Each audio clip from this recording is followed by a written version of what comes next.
Welcome back, everybody. Alex Wiseman here. We have been talking about the social impact model, and we continue to talk about it. We are actually now, let me go to the slide where we're talking about indicators. We talked about social impact strategies at the end of the last screencast. Now we're talking about indicators, both organizational and program performance indicators, and other indicators. I guess we had those up here. Social and economic impact indicators. And I have you moving through these in a slightly different order than you will note that things are in the actual model laid out here.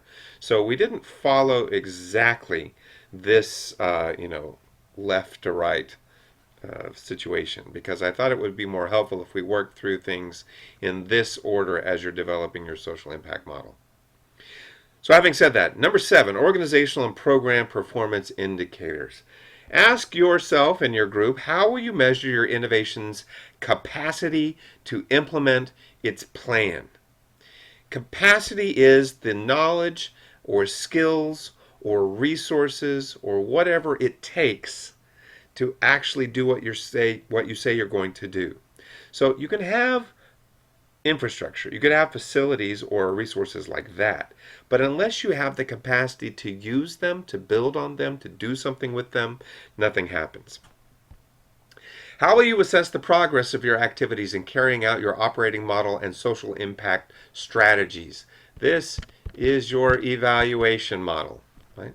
And it's specifically for your operating model and then later for your social impact or otherwise for your social impact strategies. This, however, is organizational and program performance indicators.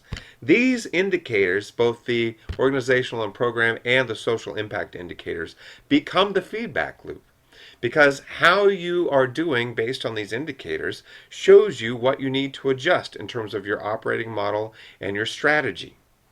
So make a list of 3 to 5 indicators that will enable you to measure your innovation's overall performance, both for the organizational and program itself, as well as for the bigger social impact.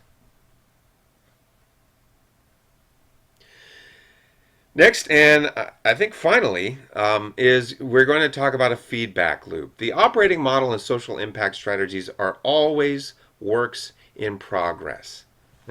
When you articulate these to a funder or a grant maker, you're not saying these are works in progress, but you are indicating that while you have a structure that you're starting with, a model that you're starting with, a strategy that you're starting with, and it's a good, solid model, that you are open to revising based on your indicator feedback, on your evaluations that go on. Otherwise, why do them, right? So we're not talking about summative evaluation. We're talking something called formative evaluation. That's an R. That's an E on the end. That's a V, right? Formative evaluation is when you form or reform what you're doing based on evaluation results. And that's what we're doing here. In your implementation plan, which was step 3, you will develop a self-evaluation system, which includes a feedback loop. Right?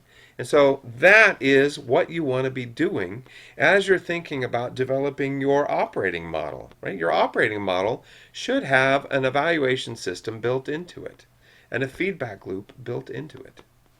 Your mission and vision of success should stay the same and only be revised if the whole plan is revised. In other words, this stuff changes based on feedback. This stuff is why you're doing this in the first place, right? If you change this, then you start over from scratch. So make yourself flexible in terms of operating model and social impact strategies. Make yourself less flexible and more certain of what your mission and vision of success are. So looking ahead, if you were to develop an implementation strategy for a social innovation or a social impact or social entrepreneurship program or project, which yours kind of are, right? Think about phases that you might have. If you had the time, you might do a pilot where you test each social impact strategy, you'd link those to the performance indicators, and you'd make improvements, right? You'd try it out first.